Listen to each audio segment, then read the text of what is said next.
और अकेले भाटी साहब ही काफ़ी हैं उस पाकिस्तान के लिए। तो मुझे लगता है कि फौज की ज़रूरत नहीं है। बाड़मेर की धरती के अंदर जो शूरवीर जनरल हनूज जैसे हुए हैं, ये उन्हीं का धरती है जिस धरती की वजह से हम आप सब के अंदर इतने जोश और जुनून देखते हैं। मैं आप लोगों का ज़्यादा समय नहीं लूँगा क्योंकि मुझे पता है कि आप लोग अपने इम्पोर्टेंट काम को छोड़कर, बच्चे अपनी पढ़ाई छोड़कर, एनसीसी के बच्चे अपना इम्पोर्टेंट काम छोड़कर यहाँ हमारे साथ बैठे हुए हैं। लेकिन इस 1971 वॉर के बारे में, जिसको आज हम विजय दिवस के नाम से जाना जाता है, कुछ पहली चीज़ें जो हुई थी इस लड़ाई के अंदर, उन 4-5 चीज़ों से मैं आप लोगों को अवगत कराना चाहता हूँ। आप लोगों ने 71 वॉर के बारे में बहुत सुना होगा, बहुत पढ़ा होगा। अब मानेक शॉ मूवी भी आ गई है तो आपने वो भी देखी होगी, मैं उम्मीद करता हूँ। लेकिन ये जैसा कि इस मेरे से पहले स्पीकर्स ने बोला कि कभी भी ऐसा नहीं हुआ है कि इंडिया ने किसी दूसरे दुश्मन का आक्रमण किया हो। वो तभी हुआ है जब हमारे को किसी ने छेड़ा या हमारी धरती के ऊपर किसी ने आंख उठा के देखी हो। और जब भी ऐसा मौका हुआ है तो हमने उसका मुंह तोड़ जवाब दिया है, इसमें कोई शक नहीं है। आप इतिहास उठा के देख सकते हैं। इस 71 की लड़ाई के अंदर, जो लड़ाई सिर्फ 10 दिन के अंदर खत्म हुई थी, ये पहली ऐसी लड़ाई है जिसमें 10 दिन के अंदर हमने 2 देशों को विभाजित कर दिया था। और ये पहली बार है कि इसमें किसी भी देश का कोई लालच नहीं था। जैसा कि पहले बताया कि जीतने के बाद भी हमारे पास ऑप्शन था कि हम बांग्लादेश को भारत बना देते, लेकिन ऐसा नहीं हुआ क्योंकि ये लड़ाई एक देश को उसकी आज़ादी, उसके नागरिक को उनका इंडिपेंडेंस और उनके अधिकार को दिलाने की थी। इसीलिए जीतने के बाद भी हमने वो देश बांग्लादेश बनने दिया और उसका भारत का हिस्सा नहीं बनाया। ये हमारी सरकार और हमारी फौज के लिए बहुत ही गर्व की बात है। ये पहली बार था जिसमें एयरफोर्स, नेवी और जैसे कि बताया गया कि बीएसएफ, हर किसी सर्विसेज ने मिलकर पार्ट लिया। क्योंकि आप समझ सकते हैं कि एक तरफ वेस्ट में पाकिस्तान था और एक ईस्ट में पाकिस्तान था, बीच में नदी थी और पीछे समुद्र था। तो कोई मतलब नहीं था कि सिर्फ अकेली फौज इस लड़ाई को अंजाम दे पाती। तो ये एक पहली बार ऐसा मौका हुआ था। उसके बाद से ये मौके कंटिन्यू चल रहे हैं, लेकिन पहली बार ऐसा मौका हुआ था कि देश की जितनी भी शक्ति थी वो एकजुट होकर इस लड़ाई को लड़ी और इसको अंजाम दिया गया। साथ ही जो 92,000 हमने पाकिस्तान के सोल्जर्स को हथियार गिरवाए थे, ये भी पहली बार हुआ कि उनको हमने अपने जवानों से अच्छा ट्रीटमेंट दिया, क्योंकि ह्यूमन राइट के हिसाब से उनको ट्रीटमेंट देना था। और आज अगर वो पाकिस्तान में हैं तो हमारे ही वजह से हैं। और वो भी यही बोलते हैं कि काश हम इंडियन आर्मी में होते।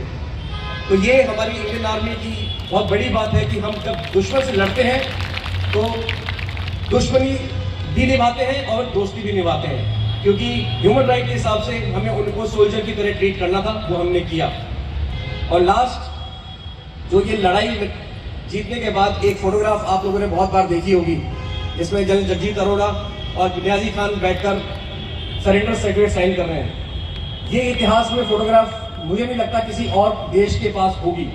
तो हमारा एक ऐसा देश है जिसके पास ये ऐसी फोटोग्राफ है, और मैं गर्व से कहता हूँ कि इस फोटोग्राफ को दिखा कर हम आगे भी अपने देश को इसी तरह से रक्षा करते रहेंगे। इसके अलावा 1971 के बारे में मैं ज़्यादा नहीं बोलूँगा, लेकिन आप सबसे बस ये कहना चाहता हूँ कि आप लोग जो यहाँ बैठे हैं, मेरा ये मानना है कि आप लोग हमारी शक्ति है। अगर आप लोग नहीं होते तो जो आपके भाई हैं, जो आपके भाई लोग देश पे सेवा कर रहे हैं, या जो आप बहनों का रोल कर रही हैं, माताओं का रोल कर रही हैं, मैं सबको शामिल करता हूँ कि आप सबकी वजह से ही फौज है और फौज की वजह से ही हम पूरा देश है। ये लड़ाई जो 1971 की थी वो जीती इसीलिए गई क्योंकि पूरे देश हमारे साथ था। और जैसा कि भाटी साहब बता रहे थे कि माताएं हमारे लिए दूध, रोटी, सब्जी सब लेकर आती थी, वो तभी संभव है जब ऐसी देशभक्ति के जवान और हमारे देशभक्त के लोग हमारे सामने बैठे हों। तो मैं धन्यवाद करना चाहता हूं, और मैं चाहता हूं कि एक बार आप सब मिलकर अपने लिए ताली बजाएं, अपने देशवासियों के लिए बहुत सारी ताली बजाएं। अंत में मैं मेरे दाहिने बैठे बच्चे जो एनसीसी से हैं और स्कूल से आए हुए हैं और नर्सिंग डिपार्टमेंट से भी हैं, तो मैं इन सबको अपनी तरफ से धन्यवाद देना चाहता हूं। और बहुत अच्छा लगता है, मैं अभी साहब से बात कर रहा था CO 74 आर्मर्ड रेजिमेंट से, कि आप लोगों के अंदर मैं अपनी झलक देखता हूं कुछ समय पहले था, 20 साल पहले मैं उधर बैठता था और मैं एनसीसी में था उस टाइम पे, तो मैं देखता था कभी मुझे इधर आने का मौका मिलेगा। तो मैं उम्मीद करता हूँ कि आप में से काफ़ी लोग इस तरफ आएंगे और देश की सेवा करने का मौका लेंगे। लेकिन इसी सांस में मैं दोबारा एक और बात कहना चाहता हूँ कि देश की सेवा सिर्फ फौज में रह के नहीं होती है। देश की सेवा हर कोई जवान, हर कोई देशवासी अपनी अपनी जगह पे कर रहा है। तो ये मत समझिए कि अगर आपको देश में फौज में आने का मौका नहीं मिला तो आप देश की सेवा नहीं कर रहे हो। चाहे आप मेडिकल हो, आपने वैक्सीन वॉर देख ली है, कोरोना हुआ था तो हमारे सबसे बड़े जो सैनिक थे वो हमारे डॉक्टर्स थे।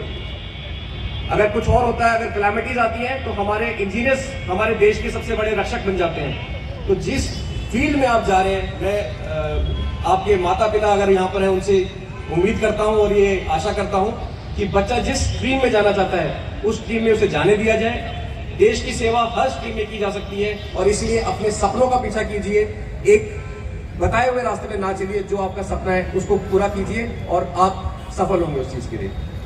अंत में मैं भाटी साहब की तरह इतना जोश तो शायद आप लोगों में ना भर पाऊं, लेकिन कोशिश जरूर करना चाहूंगा कि मेरे साथ आप लोग 3 बार भारत माता की जय पुकारेंगे और मैं चाहता हूं कि सब खड़े होकर पुकारें। भारत माता की, भारत माता की।